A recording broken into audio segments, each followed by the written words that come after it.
Hello guys, welcome back to my channel. So guys, first video ನೋಡ್ತಿದ್ರೆ video ಒಂದು like ಮಾಡಿ, ಹಾಗೆ ಚಾನಲ್ಗೆ ಸಬ್ಸ್ಕ್ರೈಬ್ ಕೂಡ ಮಾಡ್ಕೊಳ್ಳಿ. ಸೊ ಕಂಟಿನ್ಯೂಸ್ ಆಗಿ ಬಿಗ್ ಬಾಸ್ ಬಗ್ಗೆ ಇರೋಂಥ ಅಪ್ಡೇಟ್ಸ್ ಬರ್ತಾ ಇರುತ್ತೆ, ನೋಡಿ ಎಂಜಾಯ್ ಮಾಡಿ ಗಾಯ್ಸ್. ಅಂದರೆ ಇವಾಗ ನಿನ್ನೆ ಒಂದು ಸಾಯಂಕಾಲದಿಂದ ತುಂಬ ಅಂದರೆ ಒಂದು ಫೇಕ್ ನ್ಯೂಸ್ ಹರಿದಾಡ್ತಾ ಇದೆ. ನಮ್ಮ ಪ್ರತಾಪ್ ಮತ್ತು ಕಾರ್ತಿಕ್ ಅವರಿಬ್ಬರು ಕೂಡ ಮನೆಯಿಂದ ಎಲಿಮಿನೇಟ್ ಆಗಿ ಈಚೆ ಬಂದಿದ್ದಾರೆ ಅಂತ. ಸೊ ಗಾಯ್ಸ್, ಅದ್ರ ಬಗ್ಗೆ ಒಂದು ಕ್ಲಾರಿಫಿಕೇಷನ್ ಕೊಡೋಣ ಅಂತಲೇ ಈ ವಿಡಿಯೋ ಮಾಡ್ತಾ ಇರೋದು. ನಿಮ್ಗೆ ಗೊತ್ತಿರ್ಬೋದು, ಪ್ರತಾಪ್ ಮತ್ತು ಕಾರ್ತಿಕ್ ಅವರಿಬ್ಬರು ಕೂಡ ಇವಾಗಲೂ ಕೂಡ ಬಿಗ್ ಬಾಸ್ ಮನೇಲೇ ಇದ್ದಾರೆ, ಸೇಫ್ ಆಗಿದ್ದಾರೆ. ಅದೇ ರೀತಿಯಾಗಿ ಇವಾಗ ಫಿನಾಲಿ ವಾರ ಕೂಡ ಕಾಲಿಟ್ಟಿದ್ದಾರೆ. ಸೊ ಅದ್ರ ಬಗ್ಗೆ ಫೇಕ್ ನ್ಯೂಸ್ಗಳ ಬಗ್ಗೆ ತಲೆ ಕೆಡ್ಸ್ಕೊಳ್ಳೋಕೆ ಹೋಗಬೇಡಿ. ಇವಾಗ ಬಂದು ನಾಮಿನೇಟ್ ಆದವರು 6 ಜನ ನಾಮಿನೇಟ್ ಆಗಿರ್ತಾರೆ. ಕಾಲಿ ಮತ್ತು ಸಂಗೀತ ಅವರಿಬ್ಬರನ್ನ ಬಿಟ್ಟು ಮಿಕ್ಕಿರೋಂಥ 6 ಜನಗಳು ನಾಮಿನೇಷನ್ ಇರ್ತಾರೆ. ತನಿಷಾ, ನಮ್ರತಾ ಆಯಿತು, ವಿನಯ್, ಕಾರ್ತಿಕ್, ಪ್ರತಾಪ್, ಹಾಗೆ ಇವರು ಯಾರಪ್ಪ ನಮ್ಮ ವರ್ತು ಸಂತೋಷ್ ಅವರು 6 ಜನ ನಾಮಿನೇಷನ್ ಇರ್ತಾರೆ. ನೀವು ಮೊದಲನೇ ನೋಡಿದಾಗ ತನಿಷಾ ಅವರಂತೂ ಕೂಡ ಮಿಡ್ ವೀಕ್ ಎಲಿಮಿನೇಷನಲ್ಲಿ ಬಿಗ್ ಬಾಸ್ ಅವರು ಅಂದರೆ ಹೋದ ವಾರದಲ್ಲೇ ಈಚೆ ಕರೀತಾರೆ. ಸೊ ಅವ್ರನ್ನ ಬಿಟ್ಟು ಮನೇಲಿ ಏನೋ ಟೋಟಲ್ ಆಗಿ ಬಂದು 7 ಮೆಂಬರ್ಸ್ ಇರ್ತಾರೆ, 7 ಜನಗಳು. ಅದರಲ್ಲಿ ತುಕಾಲಿ ಮತ್ತು ನಮ್ಮ ಸಂಗೀತ ಅವರು ಸೇವ್ ಆಗಿರ್ತಾರೆ. ಯಾಕಂದರೆ ಸಂಗೀತ ಅವರು ಬಂದು ಟಿಕೆಟ್ ಫಿನಾಲೆ ವಿನ್ ಆಗಿರ್ತಾರೆ. ತುಕಾಲಿ ಸಂತೋಷ್ ಅವರು ನಾಮಿನೇಷನಲ್ಲಿ ನಾಮಿನೇಟ್ ಆಗಿರೋದಿಲ್ಲ, ಆದ ಕಾರಣ ಅವರು ಕೂಡ ಸೇಫ್ ಆಗ್ತಾರೆ. ಅಂದರೆ ಗೈಸ್, ಈ ವಾರದಲ್ಲಿ ಕಿಚನ ಪಂಚಾಯತಿಯಲ್ಲಿ ಕೂಡ ಕಿಚ್ಚ ಸುದೀಪ್ ಅವರು ಬಂದು ಒಬ್ಬರನ್ನ ಸೇವ್ ಮಾಡ್ತಾರೆ, ನಮ್ಮ ವರ್ತು ಸಂತೋಷ್ ಅವ್ರನ್ನ. ಸೊ ಅವ್ರನ್ನ ಕೂಡ ಬಿಟ್ಟರೆ ಇವಾಗ ಅಂದರೆ ಸಂಡೇ ಎಪಿಸೋಡಲ್ಲಿ ಟೋಟಲ್ ಆಗಿ ಬಂದು ಎಷ್ಟಪ್ಪ 4 ಜನಗಳಿದ್ದಾರೆ. ಆ 4 ಜನರಲ್ಲಿ ನಮ್ಮ ಕಿಚ್ಚ ಸುದೀಪ್ ಅವರು ಬಂದು 3 ಜನನ ಸೇವ್ ಮಾಡಿ ನಮ್ಮ ನಮ್ರತಾ ಗೌಡ್ರನ್ನ ಮನೆಯಿಂದ ಈಚೆ ಕರೀತಾರೆ. ಅದ್ರ ಬಗ್ಗೆ ಕೂಡ ಕ್ಲಿಯರಾಗಿ ಮಾತಾಡ್ತೇನಂತೆ. ಬಟ್ ಫೇಕ್ ನ್ಯೂಸು ಎಂತು ಅಂದರೆ ತುಂಬ ಜನಗಳು ನನಗೆ ಕಮೆಂಟ್ ಬಾಕ್ಸಲ್ಲಿ ಕೂಡ ತುಂಬ ಜನ ಕೇಳ್ತಾ ಇದ್ದಾರೆ. ಅದೇ ರೀತಿ ನಾನು ತುಂಬ ಪೋಸ್ಟ್ಗಳಲ್ಲೂ ಕೂಡ ನೋಡಿದೆ, ಪ್ರತಾಪ್ ಅವರು ಬಿಗ್ ಬಾಸ್ ಮನೆಯಿಂದ ಈಚೆ ಬಂದಿದ್ದಾರೆ, ಅಂದರೆ ಏನದು ಓಟ್ಗಳನ್ನ ಕನ್ಸಿಡರ್ ಮಾಡಿಲ್ಲ ಬಿಗ್ ಬಾಸ್ ಅವರು. ಅಂದರೆ ಅವ್ರು ಯಾವ ರೀತಿ ಆಟ ಆಡಿದ್ರು, ಫಸ್ಟ್ ಡೇಯಿಂದ ಯಾವ ರೀತಿ ಆಗಿದ್ದಾರೆ ಅದ್ರ ಮೇಲೆ ನೋಡಿಕೊಂಡು ಈಚೆ ಕರೆದಿದ್ದಾರೆ. ಮತ್ತು ಕಾರ್ತಿಕ್ ಅವ್ರನ್ನೂ ಕೂಡ ಈಚೆ ಕರೆದಿದ್ದಾರೆ. ಯಾಕಂದರೆ ಕಾರ್ತಿಕ್ ಅವ್ರ ಪರ್ಫಾರ್ಮೆನ್ಸ್ ಇತ್ತೀಚಿನ ದಿನಗಳಲ್ಲಿ ತುಂಬ ಲೋ ಆಗಿದೆ ಅಂತ ಅವ್ರನ್ನೂ ಕೂಡ ಮನೆಯಿಂದ ಈಚೆ ಕರೆದಿದೆ. ಕಾರ್ತಿಕ್ ಅವರಿಂದ TRP ಬರ್ತಾ ಇಲ್ಲ ಅಂತ ತುಂಬ ಜನಗಳು ಕೇಳ್ತಾ ಇದ್ರು. ಗೈಸ್, ಅದೆಲ್ಲ 100% ಫೇಕ್ ನ್ಯೂಸ್. ಅದು ಕನ್ಫರ್ಮಾಗಿ ಹೇಳಬೇಕಪ್ಪ ಅಂತಂದರೆ ನಮ್ರತಾ ಅವರು ಮಾತ್ರ, ಅವರೊಬ್ಬರೇ ಮಾತ್ರ ಮನೆಯಿಂದ ಈಚೆ ಬಂದಿರೋದು ಇವಾಗ. ಸೊ ಪ್ರತಾಪ್ ಮತ್ತು ನಮ್ಮ ಇವರು ಯಾರಪ್ಪ ಜನ ಬಂದು ನಾಮಿನೇಷನ್ ಇರ್ತಾರೆ ಅಂದರೆ ಈ ಒಂದು ಸಂಡೇ ಎಪಿಸೋಡಲ್ಲಿ. ಕಿಚ್ಚ ಸುದೀಪ್ ಅವರು ಬಂದ ತಕ್ಷಣವೇ ನಮ್ಮ ವಿನಯ್ ಗೌಡ ಅವ್ರು ಏನಿರ್ತಾರೆ, ಸೊ ವಿನಯವರು ಸೇವ್ ಆದಮೇಲೆ ಸೆಕೆಂಡ್ ಸ್ಪರ್ಧೆ ಸೇವ್ ಆಗೋದು ಬಂದು ನಮ್ಮ ಪ್ರತಾಪ್ ಅವರು. ಅಂದರೆ ಕಿಚ್ಚ ಸುದೀಪ್ ಅವರು ಫಸ್ಟ್ ವಿನಯ್ ಅವ್ರನ್ನ ಸೇವ್ ಮಾಡಿ ಸೆಕೆಂಡ್ ಬಂದು ಪ್ರತಾಪ್ ಅವ್ರನ್ನ ಸೇವ್ ಮಾಡ್ತಾರೆ. ಅದಾದಮೇಲೆ ನನಗೆ ಸ್ಟಾಕಿಂಗ್ ಆಗ್ತಿದೆ ಏನಂತಂದರೆ, ನಮ್ಮ ಕಾರ್ತಿಕ್ ಅವ್ರು ಬಂದು ಬಾಟಮ್ 2 ಇರ್ತಾರೆ. ನಾನು ಅಂದ್ಕೊಂಡಿದ್ದು ಏನಪ್ಪ ಅಂತಂದರೆ ತುಕಾಲಿ, ವರ್ತೂರು ಹಾಗೆ ನಮ್ರತಾ ಅವರು, ಇವ್ರು 3 ಜನನೇ ಬಾಟಮ್ 2 ಅಥವಾ ಬಾಟಮ್ 3 ಇರ್ತಾರೆ ಅಂತ. ಬಟ್ ಕಿಚ್ಚ ಸುದೀಪ್ ಅವರು ಬಂದು ಅಂದರೆ ಏನಿದು ಸ್ಟಾರ್ಟಿಂಗ್ ಫಸ್ಟ್ ಸೇವ್ ಬಂದೆ ನಮ್ಮ ವರ್ತು ಸಂತೋಷ ಅವ್ರನ್ನ ಸೇವ್ ಮಾಡಿಬಿಡ್ತಾರೆ. ಸೊ ಕಾರ್ತಿಕ್ ಮತ್ತು ನಮ್ರತಾ ಅವ್ರು ಬಂದು ಬಾಟಮ್ 2 ಇರ್ತಾರಂತೆ. ಸ್ವಲ್ಪ ಶಾಕಿಂಗ್ ಅನಿಸ್ತಾರೆ ನನಗೆ ಕೂಡ, ನಿಮಗೂ ಕೂಡ ಯಾವ ರೀತಿಯಾಗಿ ಅನಿಸುತ್ತೆ ಅಂದರೆ ಬಾಟಮ್ 2 ಕಾರ್ತಿಕ್ ಅಂತ ಅಂದರೆ ಕಮೆಂಟ್ ಬಾಕ್ಸಲ್ಲಿ ತಿಳಿಸಿ. ಸೊ ಗೈಸ್, ಅಂದರೆ ಈ ಒಂದು ಸಂಡೇ ಎಪಿಸೋಡಲ್ಲಿ ಫಸ್ಟ್ ಸೇವ್ ಬಂದು ವಿನಯ್ ಅವರು, ಸೆಕೆಂಡ್ ಬಂದು ನಮ್ಮ ಡೋಮ್ ಪ್ರತಾಪ್ ಅವರು, 3ನೇದ ಬಂದು ಕಾರ್ತಿಕ್ ಅವ್ರನ್ನ ಸೇವ್ ಮಾಡ್ತಾರೆ. ಸೊ ಅದಾದಮೇಲೆ ನಮ್ರತಾ ಗೌಡ ಅವರು ನಮ್ಮ ಮನೆಯಿಂದ ಈಚೆ ಬಂದಿದ್ದಾರೆ. ಇದು ಅಫಿಷಿಯಲಿ ಕನ್ಫರ್ಮ್ ಕೂಡ ಆಗಿದೆ. ಪ್ರತಾಪ್ ಮತ್ತು ಕಾರ್ತಿಕ್ ಅವರು ಅಂದರೆ ಗೈಸ್ ಅಫಿಷಿಯಲಿ ಇವಾಗ ಫಿನಾಲೆ ವಾರಕ್ಕೆ ಕೂಡ ಕಾಲಿಟ್ಟಿದ್ದಾರೆ. ನಿಮ್ಗೆ ಇಲ್ಲಿನ ಒಂದು ಕನ್ಫ್ಯೂಷನ್ ಇರ್ಬೋದು, ಯಾಕಂದರೆ ಟೋಟಲಾಗಿ 6 ಜನ ಸೇವ್ ಆಗಿರೋದು ಇವಾಗ. ಮೊದಲನೇದಾಗಿ ಟಿಕೆಟ್ ಫಿನಾಲೆ ವಿನ್ ಆದಂಥ ಸಂಗೀತ ಅವರು, ನಾಮಿನೇಟ್ ಆಗದೇ ಇರೋಂಥ ತುಕಾಲಿ ಸಂತೋಷ್ ಅವರು, ಅದಾದಮೇಲೆ ಸುದೀಪ್ ಅವರು ಕೂಡ 4 ಜನನೂ ಸೇವ್ ಮಾಡ್ತಾರೆ ಇವಾಗ. ವರ್ತು ಸಂತೋಷ್ ಅವರು, ಪ್ರತಾಪ್, ವಿನಯ್ ಮತ್ತು ಕಾರ್ತಿಕ್ ಅವರು. ಸೊ ಈ 6 ಜನಗಳಲ್ಲಿ ಟಾಪ್ 5 ಯಾರು ಬರ್ತಾರೆ ನಿಮ್ಮ ಪ್ರಕಾರ, ಅದು ಕೂಡ ಕಮೆಂಟ್ ಬಾಕ್ಸಲ್ಲಿ ತಿಳಿಸಿ.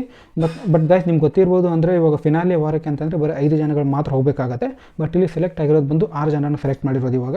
ಸೊ ಇನ್ನೂ ಒಬ್ಬರನ್ನ ಯಾವ ರೀತಿ ಎಲಿಮಿನೇಟ್ ಮಾಡ್ತಾರೆ, ಅದು ಯಾರು ಬರ್ಬೋದು ಅದನ್ನು ಕೂಡ ಮಾತಾಡೋಣ. ಫಿನಾಲೆ ಒಂದು 2 ದಿನ ಏನಿರುತ್ತೆ ಅಂದರೆ ಕಡೆ 2 ದಿನ, ಅದರಲ್ಲಿ ಬಂದು 5 ಜನಗಳು ಮಾತ್ರ ಕಂಟೆಸ್ಟೆಂಟ್ಗಳು ಇರಬೇಕಾಗುತ್ತೆ. ಸೊ ಮಿಕ್ಕಿರುವಂಥ ಇವಾಗ 6 ಜನಗಳಲ್ಲಿ ಒಬ್ಬರನ್ನ ಒಂದು ಮಿಡ್ ವೀಕ್ ಎಲಿಮಿನೇಷನ್ ಮಾಡ್ತಾರೆ ಇವಾಗ, ಅಂದರೆ ಮಂಗಳವಾರ ರಾತ್ರಿ ಮಾಡ್ತಾರೆ. ಸೊ ಎಲಿಮಿನೇಷನ್ ಮಾಡಿದ್ರೆ ನಮಗೆ ಅದು ಬಂದು ಬುಧವಾರ ದಿನ ಟೆಲಿಕಾಸ್ಟ್ ಆಗುತ್ತೆ. ಎಸ್, ನನ್ನ ಪ್ರಕಾರ ಸಂಗೀತ ಅವರು ಕೂಡ ಟಾಪ್ 5 ಇರ್ತಾರೆ ಡೆಫಿನೆಟ್ಲಿ ಅಂತ ನನ್ನ ಒಪಿನಿಯನ್ನು. ಅದಾದಮೇಲೆ ವಿನಯ್ ಕೂಡ ಇರ್ತಾರೆ. ನಿಮ್ಗೆ ಗೊತ್ತಿರ್ಬೋದು, ಇನ್ಫ್ಯಾಕ್ಟ್ ಕಿಚ್ಚ ಸುದೀಪ್ ಅವರು ಉತ್ತಮ ಅಂತ ಈ ಕಿಚನ ಚಪ್ಪಾಳೆ ಏನು ಕೊಡ್ತಾರೆ ಅಂದರೆ ಈ ಒಂದು ಕಂಪ್ಲೀಟ್ ಒಂದು ಸೀಸನ್ ನೋಡಿಕೊಂಡ್ರೆ ಅದು ಕೊಟ್ಟಿದ್ದು ಬಂದು ಸಂಗೀತ ಮತ್ತು ವಿನಯ್ ಅವರಿಗೆ. ಸೊ ನಮ್ಗೆ ಅದರಲ್ಲಿ ಕ್ಲಿಯರಾಗಿ ಗೊತ್ತಾಗುತ್ತೆ ಸಂಗೀತ ಮತ್ತು ವಿನಯ್ ಅವರಿಬ್ಬರು ಕೂಡ ಟಾಪ್ 5 ಇದ್ದೇ ಇರ್ತಾರೆ ಅಂತ. ಅದಾದಮೇಲೆ ಗೈಸ್, ಅಂದರೆ ಇವರು ಯಾರಪ್ಪ ನಮ್ಮ ಕಾರ್ತಿಕ್ ಅವರು ಕೂಡ ಇರ್ತಾರೆ ಟಾಪ್ 5 ಅಂತ ನಿಮಗೆ ಅಂದರೆ ಅನಿಸಿರ್ಬೋದು ನಿಮಗೆ. ಇವಾಗಲೂ ಕೂಡ ಬಾಟಮ್ 2 ಇದ್ದರು. ಅದೇ ರೀತಿಯಾಗಿ ಇವಾಗ ಒಂದು ರೀಸೆಂಟ್ ಇದ್ದಾರೆ, ಬಟ್ ಮನೇಲಿ ಅವ್ರು ತಮಾಷೆ ಮಾಡ್ಕೊಂಡು ಹಾಡು ಹೇಳ್ಕೊಂಡು ಅಂದರೆ ಸ್ವಲ್ಪ ಎಂಟರ್ಟೈನ್ಮೆಂಟ್ ಮಾಡ್ಕೊಂಡು ಇರ್ತಾಯಿದ್ರು, ಅದನ್ನು ಕೂಡ ಮಾಡ್ತಾ ಇಲ್ಲ ಇವಾಗ. ಅದೇ ರೀತಿಯಾಗಿ ತುಂಬ ಜನಗಳು ಏನೋ ಜೋಲ್ ಪಾರ್ಟಿ ಕಾಂಟ್ರವರ್ಸಿ ಮಾಡ್ಕೊಂಡಿದ್ದಾನೆ. ಮೊದಲನೇದಾಗಿ ಸಂಗೀತ ಜೊತೆ ಇದ್ದ, ಇವಾಗ ನಮ್ರತಾ ಜೊತೆಗಿದ್ದಾನೆ ಅಂತ ತುಂಬ ಜನಗಳು ಕೂಡ ಹೇಳ್ತಾ ಇದ್ರು. ಬಟ್ ಅದೇನಿದ್ರು ಕೂಡ ಗೈಸ್, ಅಂದರೆ ಇವಾಗ ಸಂಗೀತ ಮತ್ತು ವಿನಯ್ ಅವರ ಕಾಂಟ್ರಿಬ್ಯೂಷನ್ ಎಷ್ಟಿದೆ ಅಂದರೆ ಈ ಒಂದು ಸೀಸನ್ TRP ಜಾಸ್ತಿ ಆಗೋದಕ್ಕೆ, ಅದರಲ್ಲಿ ಅಂದರೆ ಅವರಷ್ಟು ಕಾರ್ತಿಕ್ ಇಲ್ಲ ಅಂದರೂ ಕೂಡ ಒಂದು ಸ್ವಲ್ಪ ಅಂದರೆ ಅವ್ರಿಗೆ ಸ್ವಲ್ಪ ಕಡಿಮೆ ಬೆಲೆಯದು ಕೂಡ ಕಾರ್ತಿಕ್ ಅವರು ಕೊಟ್ಟಿದ್ದಾರೆ ಈ ಒಂದು ಬಿಗ್ ಬಾಸ್ ಸೀಸನ್ 10ಗೆ. ಸೊ ಕಾರ್ತಿಕ್ ಅವರು ಕೂಡ ನನ್ನ ಪ್ರಕಾರ ಟಾಪ್ 5 ಇದ್ದೇ ಇರ್ತಾರೆ. ಸೊ ಸಂಗೀತ, ವಿನಯ್ ಮತ್ತು ಕಾರ್ತಿಕ್ 3 ಜನ ಫಿಕ್ಸ್ ಆಗ್ತಾರೆ. ಅದೇ ರೀತಿಯಾಗಿ ಗೈಸ್ ಪ್ರತಾಪ್ ಅವ್ರನ್ನ ಬಿಡೋಕ್ಕಂತೂ ಆಗಲ್ಲ, ಯಾಕಂದರೆ ಅಷ್ಟೊಂದು ವೋಟಿಂಗ್ಗಳ ಸಪೋರ್ಟ್ ಸಿಕ್ಕಿದೆ ಅವರಿಗೆ. ಅಂದರೆ ಇವಾಗ ಬರ್ತಾ ಇರೋಂಥ ವಾರಗಳಲ್ಲಿ ಸ್ವಲ್ಪ ಚೆನ್ನಾಗಿ ಕೂಡ ಆಟ ಆಡಿದ್ದಾರೆ ಬೇರೆಯವ್ರಿಗೆ ಕಂಪೇರ್ ಮಾಡಿಕೊಂಡ್ರೆ. ಸೊ ನನ್ನ ಪ್ರಕಾರ ಪ್ರತಾಪ್ ಅವರು ಕೂಡ 100% ಫಿಕ್ಸ್ ಆಗಿದ್ದೇ ಇರ್ತಾರೆ ಟಾಪ್ 5ಅಲ್ಲಿ ಅಂತ. ಸೊ ಗೈಸ್ ಟಾಪ್ 5ಅಲ್ಲಿ 4 ಜನ ಅಂತೂ ಫಿಕ್ಸ್ ಆಗಿರ್ತಾರೆ. ಸೊ ಮಿಕ್ಕಿರೋಂಥ ವಿನಯ್ ಅಂದರೆ 4 ಜನ ಯಾರ್ಯಾರಪ್ಪ ಅಂದರೆ ಸಂಗೀತ, ವಿನಯ್, ಕಾರ್ತಿಕ್ ಮತ್ತು ಪ್ರತಾಪ್ ಅವರು. ಸೊ ಮಿಕ್ಕಿರೋಂಥ ಇನ್ನೂ 2 ಜನಗಳು ನಮ್ಮ ಸಂತು ಪಂತು, ನಮ್ಮ ಬೀನ್ ಬ್ಯಾಗ್ನ ಫ್ರೆಂಡ್ಸ್ ಏನಿದ್ದಾರೆ ತುಗಾಲಿ ಸಂತೋಷ್ ಮತ್ತು ವರ್ತು ಸಂತೋಷ್ ಅವರು. ಸೊ ಈ 2 ಜನಗಳಲ್ಲಿ ಒಬ್ಬರು ಅಂದರೆ ಈ ಬರುವಂಥ ಒಂದು ಮಂಗಳವಾರ ದಿನ ರಾತ್ರಿ ಎಲಿಮಿನೇಟ್ ಆಗ್ಬಿಟ್ಟು ಈಚೆ ಬರ್ತಾರೆ. ಸೊ ಅದು ಯಾರು ಬರ್ತಾರೆ ಅಂತ ನಿಮ್ಗೆ ಅನ್ಸುತ್ತೆ ಅದು ಕೂಡ ಕಾಮೆಂಟ್ ಬಾಕ್ಸಲ್ಲಿ ತಿಳಿಸಿ. ಇಲ್ಲಿ ಹೇಳೋಕ್ಕಾಗಲ್ಲ ಗೈಸ್, ಯಾಕಂದರೆ ಕಿಚ್ಚ ಸುದೀಪ್ ಅವ್ರು ಹೇಳಿದ್ದೆ ಏನಂತಂದರೆ ಟಾಪ್ 5ಅಲ್ಲಿ ಬಂದು ಅಂದರೆ ಟಾಪ್ 5ಅಲ್ಲಿ ತುಕಾಲಿ ಸಂತೋಷ್ ಎಂಟ್ರಿ ಕೊಟ್ಟಿದ್ದಾರೆ ಅಂತ ನಿನ್ನೆ ಒಂದು ಮೆನ್ಷನ್ ಮಾಡಿಬಿಟ್ಟು ಹೇಳ್ತಾರೆ. ಬಟ್ ನನ್ನ ಪ್ರಕಾರ ಅದು ಟಾಪ್ 5 ಅಲ್ಲ, ಅದು ಫಿನಾಲೆ ಅವ್ರಿಗೆ ಎಂಟ್ರಿ ಕೊಟ್ಟಿದ್ದಾರೆ ಅಂತ ನಾನು ಅನ್ಕೋತೀನಿ. ಅಂದರೆ ನಂದು ಕೂಡ ತಪ್ಪಿರ್ಬೋದು, 100% ಕರೆಕ್ಟ್ ಅಂತ ಹೇಳೋಕ್ಕಾಗಲ್ಲ. ಬಟ್ ಅವ್ರು ಹೇಳಿರೋ ಪ್ರಕಾರ ಟಾಪ್ 5 ಯಾವ ರೀತಿ ಆಗುತ್ತೆ ಅಂತ ನನಗೂ ಕೂಡ ಗೊತ್ತಾಗಿಲ್ಲ ಕ್ಲಿಯರಾಗಿ. ಸೊ ನೋಡೋಣ ಗೈಸ್, ನನ್ನ ಪ್ರಕಾರ ಸಂತು ಪಂತು ಅಲ್ಲಿ ಬಂದರೆ ಮೇ ಬಿ ತುಕಾಲಿ ಸಂತೋಷ್ ಅವರು ಈಚೆ ಬರ್ತಾರೆ ಅಂತ ನನ್ನ ಪರ್ಸ್ನಲ್ ಒಪಿನಿಯನ್. ವರ್ತು ಸಂತೋಷ್ ಅವರು ಟಾಪ್ 5ಅಲ್ಲಿ ಇರ್ತಾರೆ ಅಂತ. ಸೊ ಗೈಸ್ ನನ್ನ ಟಾಪ್ 5 ಬಂದು ವರ್ತು ಸಂತೋಷು, ಸಂಗೀತ, ವಿನಯ್, ಕಾರ್ತಿಕ್, ಅದೇ ರೀತಿಯಾಗಿ ಪ್ರತಾಪ್ ಅವರು. ಗೈಸ್ ನಿಮ್ಮ ಪ್ರಕಾರ ಟಾಪ್ 5ಅಲ್ಲಿ ಯಾರ್ಯಾರು ಬರ್ಬೋದು ಅಂದರೆ ಇವಾಗುವಂಥ ಮಿಡ್ ವೀಕ್ ಎಲಿಮಿನೇಷನಲ್ಲಿ ಕಾರ್ತಿಕ್ ಈಚೆ ಬರ್ತಾರೆ ಅಥವಾ ಪ್ರತಾಪ್ ಕೂಡ ಈಚೆ ಬರ್ಬೋದಾ ನಿಮ್ಮ ಪ್ರಕಾರ? ನನ್ನ ಪ್ರಕಾರ ಸಂತು ಪಂತುನ ಈಚೆ ಬರ್ತಾರೆ. ಪ್ರತಾಪ್ ಮತ್ತು ಕಾರ್ತಿಕ್ ಇಬ್ಬರು ಕೂಡ ಟಾಪ್ 5ಅಲ್ಲಿ ಸೇವ್ ಆಗಿಬಿಟ್ಟು ಸೊ ಅವರು ಡೆಫಿನೆಟ್ಲಿ ಕೂಡ ಒಂದು ಕಡೆ 2 ದಿನ ಏನಿರುತ್ತೆ ಅಂದರೆ ಬಿಗ್ ಬಾಸ್ದು ಅದರಲ್ಲಿ ಕೂಡ ಇರ್ತಾರೆ ಅಂತ ಅನಿಸುತ್ತೆ. ನಿಮ್ಮ ಪ್ರಕಾರ ಟಾಪ್ 3ಇಲ್ಲಿ ಯಾರು ಬರ್ಬೋದು ಅಂತ?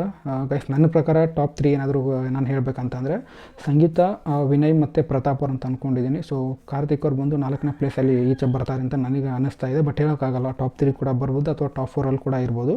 ಇನ್ಫ್ಯಾಕ್ಟ್ ಟಾಪ್ 2 ಹೋದರೂ ಕೂಡ ಹೋಗ್ಬೋದು. ಬಟ್ ಇವಾಗ ನೋಡ್ತಾ ಇರೋ ಪ್ರಕಾರ ಅಂದರೆ ಬಿಗ್ ಬಾಸ್ ಅವ್ರ ತಲೆಯಲ್ಲಿ ಏನಿದೆ ಅಂತಂದರೆ ಅವ್ರು ತೋರಿಸ್ತಾ ಇರೋ ಪ್ರಕಾರ ಮೇ ಬಿ ಸಂಗೀತ ಅವ್ರನ್ನ ವಿನ್ ಮಾಡಬೇಕು ಅಂತ ಅಂದ್ಕೊಂಡಿದ್ದಾರೆ ಅಂತ ಅನ್ನಿಸ್ತಾ ಇದೆ ನನಗೆ.